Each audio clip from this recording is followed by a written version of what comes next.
Today I got the Sony 16 to 35 millimeter f2.8 G Master lens versus the Sony 20 millimeter f1.8 lens. Which lens is going to be your better vlogging lens for family videos? Stay tuned because we're going to talk about it next. Good to see you again. I'm glad you're back for another video. If you're new to the channel, my name is Brian the Camera Guy, and on my channel I review Sony cameras and lenses. If that's something you're into, make sure you hit that subscribe button and that bell notification so you don't miss out on any of my future videos. So recently I went to Disneyland. I was able to spend some great time with the family, do some R&R, and it really allowed me to evaluate two lenses over a 5-day stretch. And I used both lenses at different times throughout the trip. And I'll explain why I used them and what I thought the pros and the cons were of using each lens on an all-day travel family vlogging type shoot. Using these two lenses did offer two distinctly difficult challenges, but there were some really good features. And so let's talk a little bit about the physical differences first, and let's start first with the GM lens. So this is a 16 to 35 millimeter zoom lens, and it does have an aperture that ranges from f2.8 all the way up to 22. It's got pretty good reach, so you're going to be able to get things that are further away with that 35 millimeter, because you're going to have a really wide 16 millimeter and you're going to have a tighter 35 millimeter, which it's tighter, but it's not overly tight. So you're able to get some really nice footage out of this lens. Now this thing is a huge piece of glass. If you're taking a look at this thing, I mean, this is an 82 millimeter filter thread. So this is a big piece of glass. It's very heavy. It is not compact at all. So if you're gonna use this for video and you wanna keep that 180 rule, you're gonna need a variable ND filter. I was using the Peter McKinnon variable ND 2 edition, and most of the time I had the 2 to 5 stop on here. This thing also does have a focus hold button. It's also got the manual and autofocus switch. Now that 16 millimeter is very, very nice for vlogging. It does a great job of being super wide and getting everything in the shot. It was really nice to have that 16 millimeter. Now the only downside is if we look at this lens at 35 millimeters, when we zoom out to 16, it does extend. So it does add a little extra length to your camera setup. It is a very smooth zoom ring, and I didn't notice any sort of lens creep coming out of this lens. And it also has the manual focus right up here, and that's super smooth as well. This is a GM lens, so the autofocus is going to be super good on this thing. Paired up with my A7 IV, it did a fantastic job. Now the beauty of this being a zoom lens, you can hit that APS-C mode or Super 35 mode, and that's going to knock you in 1.5 times. So now your 16 to 35 millimeter turns into a 24 to 52 millimeter. If you need that extra reach, you got the 52, and then if you use clear image zoom, that's another 1.5 times. So then it becomes, instead of a 16 to 35 or a 24 to 52 in APS-C mode, it does become about a 36 to 78 millimeter-ish lens. So that's going to cover a long focal length for you.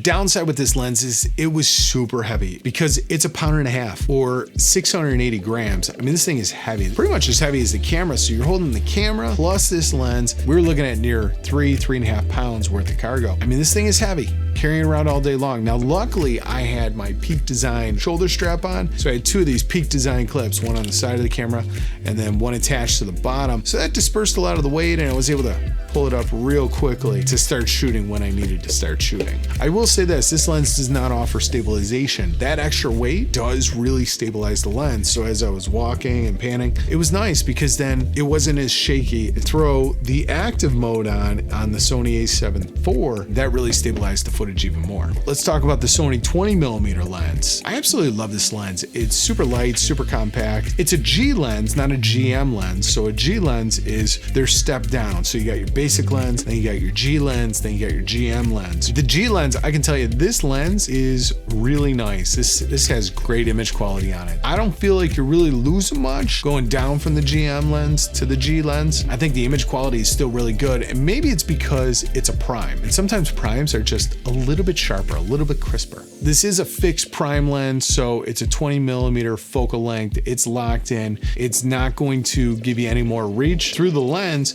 You're going to have to use the the APS-C mode, which would turn this 20mm into a 30mm lens. If you use clear image zoom, it's going to turn into about a 45-ish millimeter lens, which does give you some reach. But if you're looking for extra reach, I mean, this thing's going out to 78 with that clear image zoom. The question is though, is the weight worth it? Because this thing comes in as 13 ounces or 370 grams. So it's nearly half the weight of this lens. And when you're walking around carrying it all day long, you definitely feel the difference. Now this thing also has a hold button on it. It also has the manual autofocus switch. It's got an aperture ring, which I currently have set to manually adjust the aperture, although I do prefer to just do it right in camera. And it's got a clickable, declippable aperture ring as well. So there's the clickable, flip it off. Now it's declickable. So we got f1.8 all the way up to f22 on this lens. Yeah, so this lens is nice. It's got a smaller filter thread. It's 67mm filter thread, so it's not a huge honking piece of glass. It's still a decent size. It's pretty much your standard video size filter thread. Of course, it's got a manual autofocus ring as well, which feels pretty much just like the GM lens. Now, the one thing that this lens can do better than this lens is that this 20mm lens is much better in low light. It goes down to f1.8, not an f1.4, but in a 1.8. So that's going to get you pretty much a stop and a half extra of light. So what does that mean? Well, this lens, when I was out shooting at night, walking around the parks, if I were using this lens, I would have to probably crank up the ISO to 12,800. But for this lens, I could get away with about 4,000 to maybe 6,400. I was able to get and capture a lot more light with this lens because of that wider f1.8 aperture. This one definitely wins the low light test. All right, so now image quality. Let's talk quick about that. So the image quality on this lens, the GM lens, is going to be your top of the line. It's the best quality glass that Sony has to offer, and it's going to do a phenomenal job producing great images. But I'm going to tell you that this Sony 20mm, I love the image quality coming out of this thing. This thing is crisp, it's sharp. I don't know if it's because it's a prime lens. It does a great job. You can barely tell the difference when this is at 20mm. I think as far as image quality goes, both of them look really good, really sharp. You're not going to be disappointed with either one of these lenses. So when was I using these two lenses? So mostly during the day, I had this 16 to 35mm lens attached to my Sony a7 IV. So I'm walking around and I'm using this lens all day long. When the sun was up, this was the lens. Here's the downside. So this is an f2.8. Now you're out, you're capturing some family video. The problem is that if you're in a huge crowd, there were so many times that I was behind my family, walking with them, kind of showing where we were at, kind of watching them walk. And the problem is when you're in an f2.8, it wants to focus on the back of their heads. Where when I closed up the aperture and I went down to f8, 5.6 to 8, I found that I was much happier with the results I was getting. And I think it was because I was able to capture more of the background, more of the surrounding. And when you're out shooting your family, that's important. When you're out shooting cinematic video, you want that really shallow depth of field. So you get that 2.8 for the client work, but then you go f8 for the family stuff. So it made me wonder, is this the best lens that you can get if you're a family channel? Or if you're a family out on vacation. But I can tell you the zoom on this was super helpful. So being at 16mm and then going all the way to 35 when need be was so incredibly helpful. So this lens I used a lot during the day, and then right around twilight when the sun started going down, but there was still enough light. Then what I did is I switched over to this lens as kind of our nighttime vlogging lens. This thing, like I said, would capture more light, and instead of being at like 12,800 and having that ISO really cranked up and with the potential of a lot of noise, I was able to go with this lens and keep it around 4,000 to 6,400. This lens does much better in low light, and I was able to keep it at f1.8 because I was so wide. It did capture more in focus, which was nice, and I was able to get a lot of great video of the buildings and things of that nature at night. Now this thing is super light, super compact, so after you've been lugging this thing around all day long, it was a nice joy and relief to switch over to this thing. But you are gonna have to hold it out a little bit further. But man, this thing is so much lighter. It's easier to hold, easier to carry. It's still a decent size setup. This lens alone,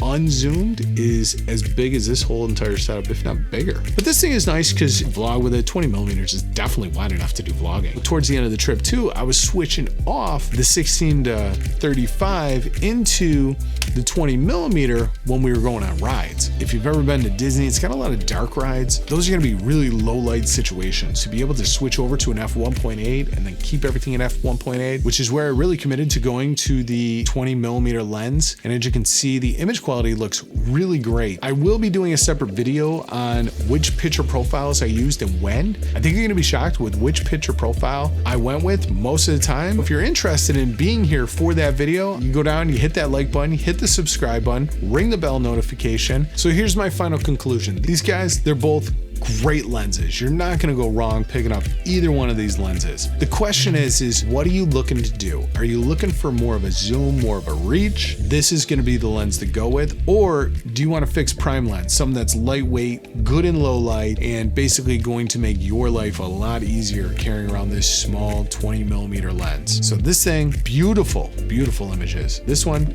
great images as well, but this one's definitely going to be lighter and better in low light. So let me know down in the comments below which lens you're thinking about picking up. But if you like this video, I'm sure you're gonna like the video on the screen now. Before you leave, don't forget to like, subscribe, and ring the bell. I appreciate you stopping by. Thanks so much for watching. Can't wait to talk to you next time. Talk to you then.